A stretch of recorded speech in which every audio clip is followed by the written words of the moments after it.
अध्यक्ष जी, बहुत सारे माननीय सांसदों ने सेफ्टी के, दादा बैठिए, आपके बंगाल से भी महाकुंभ के लिए गाड़ियाँ तो बहुत सारे माननीय सांसदों ने सेफ्टी के बारे में कंसर्न रेज किया और इसको हम बहुत सीरियसली, इस विषय को बहुत सीरियसली लेना चाहिए और मैं निवेदन करूंगा कि इसको आप कृपया सारे विषय को ध्यान से अगर आप सुने समझें और अपने सुझाव दें तो उसका देश के लिए उपयोग होगा। अध्यक्ष जी, सेफ्टी पे ध्यान देने के लिए 3 बकेट्स हैं जिस पे बहुत काम हुआ है और काम हो रहा है। एक तो ट्रैक से रिलेटेड मैटर्स पे बहुत बड़ा फोकस किया गया क्योंकि पटरी में कई तरह के विषय आते हैं, तो ट्रैक्स को कैसे सेफ बनाया जाए उस पर ध्यान दिया गया। दूसरा जो ट्रेन्स हैं उन पे बहुत ध्यान दिया गया। तीसरा जो लेवल क्रॉसिंग्स है और चौथा नई तरह की टेक्नोलॉजी पे। इन 4 बिंदुओं पे अगर देखें तो सेफ्टी पे रेलवे पे काम हुआ। अध्यक्ष जी, इन 10 वर्षों में हाई क्वालिटी 60 kg की जो रेल होती है, हायर क्वालिटी की ज़्यादा स्ट्रेंथ वाली पटरी होती है, वो 1,23,000 किलोमीटर की पटरियाँ जो बदली गई, यानी पुरानी पटरी को बदल के नई पटरी लाना, उस तरह का काम जो इसमें हुआ 1,23,000 किलोमीटर का हुआ। अगर इसको कंपेयर करें यूपीए के 10 वर्षों से, तो यूपीए के 10 वर्षों में मात्र 57,000 किलोमीटर था। रेल रिन्यूअल यानी पुरानी पटरी को बदल के कई मान्यवर सांसदों ने ये विषय उठाया था, उसको रिप्लेस करना 32,000 किलोमीटर था यूपीए के 10 वर्षों में। मोदी जी के 10 वर्षों में 43,000 किलोमीटर हुआ। जो फिश प्लेट होती है दो पटरियों को जोड़ने वाली, वो कम से कम रहे, वेल्डिंग कम से कम हो, लंबी रेल हो 260 मीटर की, तो उससे सेफ्टी बढ़ती है।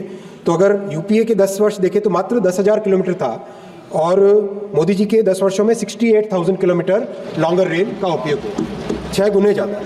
वेल्डिंग, जहां यूपीए के समय में 79 लाख वेल्ड जॉइंट उसको अल्ट्रासाउंड मशीन से टेस्टिंग करते हैं, मोदी जी के पीरियड में 1,73,00,000 यानी 1 करोड़ वेल्ड का टेस्टिंग ज़्यादा हुआ और इन सब का रिजल्ट आया। अध्यक्ष जी, वेल्डिंग के फेलियर पहले 10 साल पहले साल के 3,700 वेल्डिंग के फेलियर्स होते थे जिसके कारण डिरेलमेंट होता था।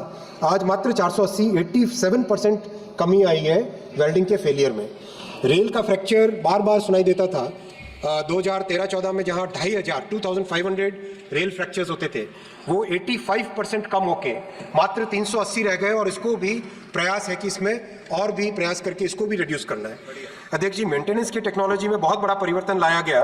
कई कठोर निर्णय भी लिए गए कि 3 घंटे का मेंटेनेंस का ब्लॉक पटरी को मिले, उसके लिए कई कठोर निर्णय भी लिए गए, नई टेक्नोलॉजी भी लाई गई। अभी 1.5 साल पहले एक बहुत ही एडवांस्ड मशीन लाए हैं, उसका नाम है ITMS।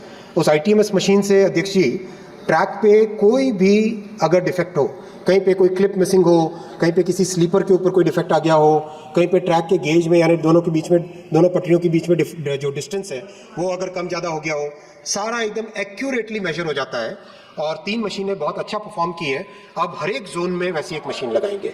और 2 साल पहले से एक प्रयास चालू किया था कि ट्रैकमैन की ज़िंदगी में कैसे एक बड़ा परिवर्तन लाए। हथौड़ा लेके चलना पड़ता है, वैसा न करना पड़े। तो पहले एक अजमेर में एक गाड़ी बनाई गई थी जिसमें टोयोटा इनोवा को मॉडिफाई किया गया था जिससे कि वो ट्रैक पे भी चल सके। और उसके बाद में महिंद्रा और टाटा के साथ मिलके रेलवे के इंजीनियर्स ने बहुत अच्छी गाड़ी बनाई है। अभी हाल ही में 7-8 दिन पहले ही मैंने उसका इंस्पेक्शन किया था। वो गाड़ी सड़क पे भी चल सकती है और रेलवे के ट्रैक पे भी चल सकती है। और उसमें इस तरह से सुविधा की गई है कि जो वेल्डिंग मशीन है, हथौड़े हैं, बाकी जितने इक्विपमेंट है वो सारे के सारे उस गाड़ी में रखें, ट्रैकमैन उसमें बैठे, पीछे 2 सीट्स है, बड़ा सा ग्लास है और कैमरा लगा हुआ है, उसको देख आराम से पटरियों का निरीक्षण, track inspector, pathway PWI, gangman, trackman, ये सब उस गाड़ी में बैठ के आराम से बहुत सेफली ट्रैवल करते हुए इंस्पेक्शन कर सके। वैसी एक नया इनोवेशन रेलवे ने किया है और इस इनोवेशन को पहले 7-8 महीने तक उसको टेस्ट करेंगे, देखेंगे, उसका अनुभव लेंगे और उसके बाद में अगर वो सक्सेसफुल निकला और लोगों को पसंद आया तो उसको बड़े पैमाने पे देश भर में लागू करेंगे। तो अध्यक्ष जी, हर तरीके से ट्रैक की सेफ्टी पे ध्यान दिया गया है। लेवल क्रॉसिंग्स 2013-14 में करीब 9,000 के आसपास ऐसी लेवल क्रॉसिंग्स थी जिसपे कोई गेटमैन नहीं रहता था, तो उसके कारण कई एक्सीडेंट्स होते थे। आज अध्यक्ष जी, बहुत खुशी के साथ आपको मैं बताना चाहूँगा, 9,000 के 9,000 अनमैन्ड लेवल क्रॉसिंग्स अब 0 हो गए। अब हर एक लेवल क्रॉसिंग पे, जहाँ पर भी लेवल क्रॉसिंग यानी गेट है, वहाँ पे या तो अंडरपास, फ्लाईओवर या फिर गेट के पास में गेटमैन, मतलब कहीं पर भी बिना गेटमैन के कोई लेवल क्रॉसिंग देश भर में नहीं रखा गया है। বৈষ্ণব উল্লেখ করেছেন যে গত এক দশকে উল্লেখযোগ্য বিকেন্দ্রীয়করণ ঘটেছে, বিভিন্ন স্তরে কর্মকর্তাদের ক্ষমতায়ন করেছে। 10 বছর আগে জেনারেল ম্যানেজারদের যে কোনো চুক্তি বা দরপত্র গ্রহণ করার ক্ষমতা ছিল খুবই নগণ্য। আজ যে কোনো প্রকল্পের জন্য দরপত্র প্রক্রিয়াকরণ ও অনুমোদনের ক্ষমতার 100% ক্ষমতা সাধারণ ব্যবস্থাপকদের, বিভাগীয় রেলওয়ে ব্যবস্থাপকদের এবং অন্যান্য কর্মকর্তা। তিনি বলেন, দরিদ্র এবং মধ্যবিত্ত পরিবারের চাহিদার উপর দৃষ্টি নিবদ্ধ করে বৈষ্ণব উল্লেখ করেছেন যে রেলওয়ে সাধারণ এবং এসি কোচের মধ্যে ভারসাম্য বজায় রেখেছে। প্রায় 2/3 কোচ নন এসি এবং 1/3 কোচ এসি। সাধারণ কোচের উচ্চ চাহিদা দেখে আমরা 12,000টি সাধারণ কোচ তৈরির একটি কর্মসূচি শুরু করেছি। ইতিমধ্যেই এই অর্থবছরে প্রায় 900টি অতিরিক্ত সাধারণ কোচ যুক্ত করা হয়েছে। এর টার্গেট 10,000 কোচ তৈরি করার। মন্ত্রী সংসদকে আরও জানান যে অমৃত ভারত ট্রেনগুলি সম্পূর্ণ নন এসি।